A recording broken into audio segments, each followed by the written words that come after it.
السلام علیکم ورحمۃ اللہ وبرکاتہ۔ بسم اللہ الرحمن الرحیم۔ امام بخاری ریسرچ اکیڈمی علی گڑھ سے شائع ہونے والے ہفت روزہ الجمعہ میگزین 13 ستمبر 2024 مطابق 9 ربیع الاول 1446 ہجری کے مضامین کی آڈیو ریکارڈنگ پیش خدمت ہے۔ پہلا مضمون ہے ربیع الاول کا پیغام، مولانا محمد فرید حبیب ندوی۔ ربیع الاول کا مبارک مہینہ ایک بار پھر سے سایہ فگن ہو چکا ہے۔ یہی وہ مبارک مہینہ ہے جس میں تاجدار کائنات، خاتم النبیین، سید المرسلین حضرت محمد مصطفیٰ صلی اللہ علیہ وسلم اس دنیا میں تشریف لائے۔ اس دنیا میں جو بھی بہار آئی ہوئی ہے وہ سب آپ ہی کی دین ہے۔ اس طرح کہا جا سکتا ہے کہ یہ مہینہ بہار کا مہینہ ہے، اسی لیے اس کا نام بھی ربیع الاول یعنی بہار کا پہلا مہینہ ہے۔ یہ مہینہ جب بھی آتا ہے تو ہمیں آپ صلی اللہ علیہ وسلم کی پیدائش سے پہلے کے حالات اور بعد میں ہونے والے انقلابات کی یاد دلاتا ہے۔ جب آپ اس دنیا میں نہیں تھے تو ہر جگہ کفر و شرک، ظلم و ستم، بے رحمی و ناانصافی اور ضلالت و گمراہی عام تھی۔ جب آپ آ گئے تو آپ نے ضلالت کی جگہ ہدایت، کفر و شرک کی جگہ توحید و ایمان، ظلم و ستم کی جگہ رحمت و الفت اور بے رحمی و ناانصافی کی جگہ عدل و انصاف کی ہوائیں چلا دی۔ ایک جملے میں یوں کہا جا سکتا ہے کہ آپ صلی اللہ علیہ وسلم نے حیوانیت کو انسانیت سے بدل دیا، اس لیے آپ کو محسن انسانیت کہا جاتا ہے۔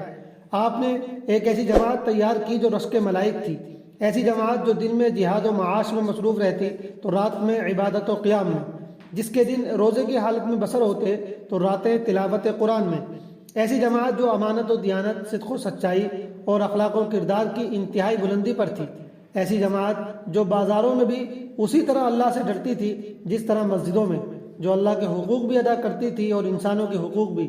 یہ ایسی جماعت تھی کہ جہاں بھی گئی غیر مسلموں نے اس کا استقبال کیا اور اسے اپنی پلکوں پہ بٹھایا۔ اس جماعت نے اپنے بعد والی جماعت کو بھی انہی اصولوں پر تیار کیا جن پر وہ خود قائم تھی، مگر پھر بھی دونوں میں کافی فرق تھا۔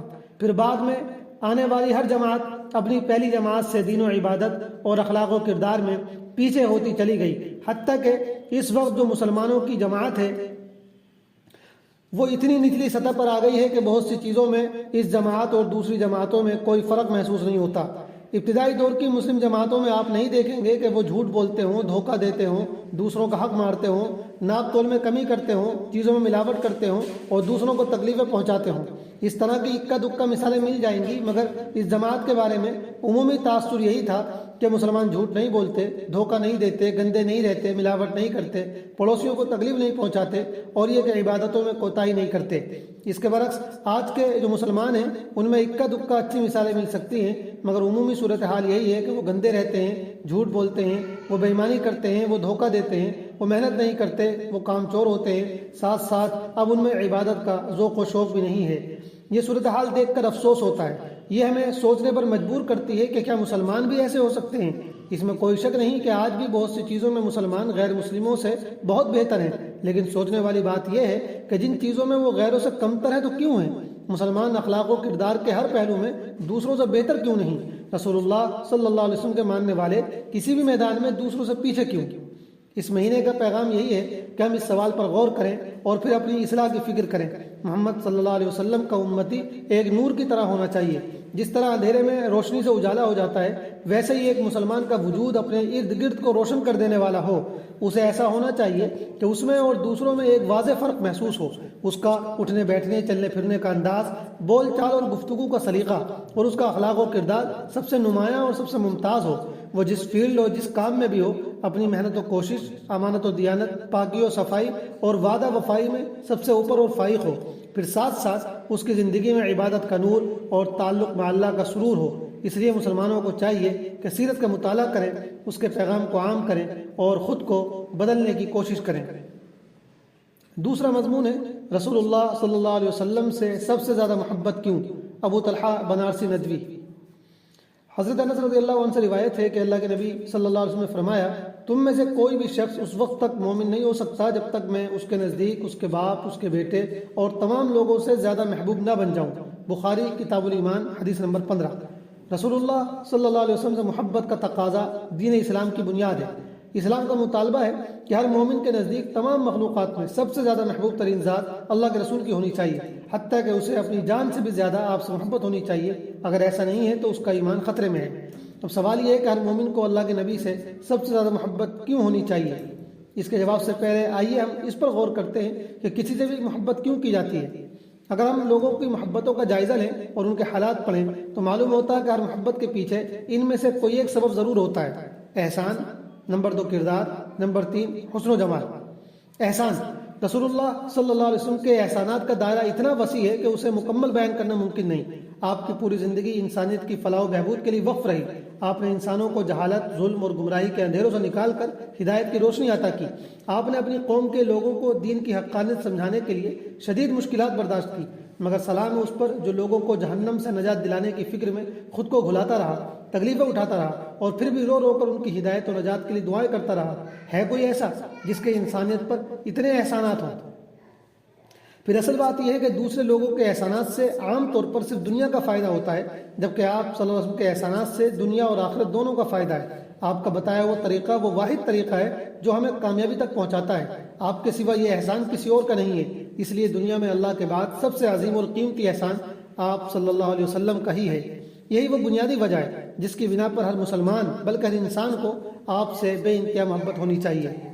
کردار، رسول اللہ صلی اللہ علیہ وسلم کا کردار ہر لحاظ سے کامل اور بے مثال تھا۔ آپ کی دیانت، امانت، صداقت اور اب وہ درگزر کے قصے ہر زبان پر ہیں۔ آپ کو صادق اور امین کا لقب اسی لیے دیا گیا۔ اخلاقی معاملات میں آپ کس مقام پر فائز تھے اس کی گواہی خود اللہ پاک نے دی ہے۔ وَإِنَّكَ لَعَلَىٰ خُلُقٍ عَظِيمٍ، بے شک آپ بہت عظیم اخلاق پر ہیں۔ سورۃ القلم آیت نمبر 4۔ آپ بے مثال کردار کے مالک ہیں اور اس کی شہادت ہر اپنا اور پرایا دیتا آیا ہے، اس لیے رسول اللہ صلی اللہ علیہ وسلم سے محبت کرنا ہر مومن پر ضروری ہے۔ حسن و جمال، تیسرا سبب جس کی بنا پر دنیا والے کسی سے محبت کرتے ہیں وہ حسن و جمال ہے۔ یہ خوبی بھی آپ کے اندر بدرجہ اتم موجود تھی۔ حضرت انس فرماتے ہیں حضور صلی اللہ علیہ وسلم سب لوگوں میں سب سے زیادہ خوبصورت تھے۔ بخاری حدیث نمبر 2820۔ آپ کا حسن صرف ظاہری جمال تک محدود نہیں تھا بلکہ آپ کا باطنی حسن یعنی روحانی جمال بھی کمال درجے پر تھا۔ آپ کے حسن و جمال کو بیان کرنے کے لیے صحابہ اکرام اکثر حیرت میں ڈوب جاتے۔ شاعر حضرت حسان بن ثابت نے اپنے اشعار میں آپ کے حسن و جمال کو اس طرح بیان کیا کہ اللہ نے آپ صلی اللہ علیہ وسلم کو مکمل حسن عطا کیا تھا۔ آپ کی شخصیت کا حسن ظاہر و باطن ہر اس شخص کو متاثر کرتا تھا جو آپ سے ملاقات کرتا، یہاں تک کہ مخالفین بھی آپ کی خوبصورتی اور دلکشی کے قائل تھے۔ اب ظاہر ہے کہ جس ذات کے اندر یہ تمام تر کمالات موجود ہوں تو اسے یہ کہنے کا حق حاصل ہے تم میں سے کوئی بھی شخص اس وقت تک مومن نہیں ہو سکتا جب تک کہ میں اس کے نزدیک اس کے باپ، اس کی اولاد اور تمام لوگوں سے زیادہ محبوب نہ بن جاؤں۔ بخاری کتاب الایمان حدیث نمبر 15۔ اللہ سے دعا ہے کہ اللہ ہم تمام مسلمانوں کو آپ صلی اللہ علیہ وسلم سے سب سے زیادہ محبت اور آپ کی پیروی کی توفیق عطا فرمائے، آمین۔ ربیع الاول میں یہ چند کام ضرور کریں۔ مولانا فرید حبیب ندوی۔ نمبر 1، سیرت کے موضوع پر کم از کم ایک کتاب کا مطالعہ کریں۔ اگر 11 مہینے اس طرف سے غفلت رہتی ہے تو کم از کم اس مہینے کو تو اس طرح گزاریں کہ سیرت کے مطالعے کا ماحول بنے اور اس حوالے سے بیداری پیدا ہو۔ نمبر 2، ہم ایک دوسرے کو ہدیہ تحفہ دیتے رہتے ہیں، کوشش کریں کہ اس مہینے اپنے کسی دوست، رشتہ دار اور تعلق والے کو سیرت کی کوئی کتاب ہدیہ کریں۔ اس سے کتابوں کی محبت بھی پیدا ہوگی اور سیرت سے واقفیت کا شوق بھی بڑھے گا۔ نمبر 3، اپنے گھروں میں سیرت کی کسی کتاب کی تعلیم کا سلسلہ شروع کریں۔ کوشش کریں کہ یہ سلسلہ پورے سال چلے، لیکن اگر ایسا نہ ہو سکے تو کم از کم اس مہینے میں یہ کام ضرور کریں۔ اس کے لیے کوئی ایک وقت متعین کر لیں جب سب گھر والے موجود ہوں، مثال کے طور پر رات کے کھانے سے پہلے یا شام کو چائے کے وقت۔ نمبر 4، حضور صلی اللہ علیہ وسلم کے نام سے کچھ نہ کچھ صدقہ کریں۔ اگر ایک صدقہ بھی قبول ہو گیا تو شاید ہمارا بیڑا پار لگ جائے۔ نمبر 5، اس مہینے درود کی کثرت کریں، ایک خاص مقدار طے کر لیں اور پورے مہینے اس کی پابندی کریں۔ نمبر 6، سب سے اہم یہ کہ خود کو بدلنے پر توجہ دیں، حضور کے رنگ میں رنگ جائیں اور سب سے بڑھ کر آپ کی محبت اپنے دل میں پیدا کرنے کی کوشش کریں۔ آخری مضمون ہے عقیدہ ختم نبوت۔ عقیدہ ختم نبوت اسلام کا وہ بنیادی عقیدہ ہے جس میں معمولی سا شبہ بھی قابل برداشت نہیں۔ امام ابو حنیفہ کا قول ہے جو شخص کسی جھوٹے مدعی نبوت سے دلیل طلب کرے وہ بھی دائرہ اسلام سے خارج ہے، کیونکہ دلیل طلب کر کے اس نے اس بات کو ممکن مان لیا کہ نبوت جاری ہے اور یہی کفر ہے۔ اسلام کی بنیاد توحید، رسالت اور آخرت کے علاوہ جس بنیادی عقیدے پر ہے وہ ہے عقیدہ ختم نبوت۔ حضرت محمد صلی اللہ علیہ وسلم پر نبوت اور رسالت کا سلسلہ ختم کر دیا گیا۔ آپ سلسلہ نبوت کی آخری کڑی ہیں، آپ کے بعد کسی شخص کو اس منصب پر فائز نہیں کیا جائے گا۔ ختم نبوت اسلام کی جان ہے، یہ عقیدہ اسلام کی جان ہے، ساری شریعت اور سارے دین کا مدار اسی عقیدے پر ہے۔ چنانچہ قرآن کریم میں ہے حضرت محمد تمہارے مردوں میں سے کسی کے باپ نہیں، لیکن وہ اللہ کے رسول اور نبیوں کا سلسلہ ختم کرنے والے آخری نبی ہیں۔ سورۃ الاحزاب آیت نمبر 40۔ تمام مفسرین کا اس پر اتفاق ہے کہ خاتم النبیین کے معنی یہ ہیں کہ آپ آخری نبی ہیں، آپ کے بعد کسی کو منصب نبوت پر فائز نہیں کیا جائے گا۔ عقیدہ ختم نبوت جس طرح قرآن کریم کی نصوص قطعیہ سے ثابت ہے، اسی طرح حضور پاک علیہ السلام کی احادیث متواترہ سے بھی ثابت ہے۔ چند احادیث ملاحظہ ہوں۔ آپ نے فرمایا میں خاتم النبیین ہوں، میرے بعد کسی قسم کا نبی نہیں۔ ابو داؤد جلد 2 صفحہ نمبر 228۔ نمبر 2، مجھے تمام مخلوق کی طرف مبعوث کیا گیا اور مجھ پر نبیوں کا سلسلہ ختم کر دیا گیا۔ مشکات حدیث نمبر 512۔ نمبر 3، رسالت النبوت ختم ہو چکی ہے، پس میرے بعد نہ کوئی رسول ہے اور نہ نبی۔ ترمذی جلد 2 صفحہ 51۔ ان ارشادات نبوی میں اس امر کی تصریح فرمائی گئی ہے کہ آپ آخری نبی اور آخری رسول ہیں، آپ کے بعد کسی کو اس عہدے پر فائز نہیں کیا جائے گا۔ آپ سے پہلے جتنے انبیاء علیہ السلام تشریف لائے ان میں سے ہر نبی نے اپنے بعد آنے والے نبی کی بشارت دی اور گزشتہ انبیاء کی تصدیق کی۔ آپ نے گزشتہ انبیاء کی تصدیق تو فرمائی مگر کسی نئے آنے والے نبی کی بشارت نہیں دی، بلکہ فرمایا قیامت اس وقت تک قائم نہیں ہوگی جب تک کہ 30 کے لگ بھگ دجال اور کذاب پیدا نہ ہوں، جن میں سے ہر ایک یہ دعویٰ کرے گا کہ وہ اللہ کا رسول ہے۔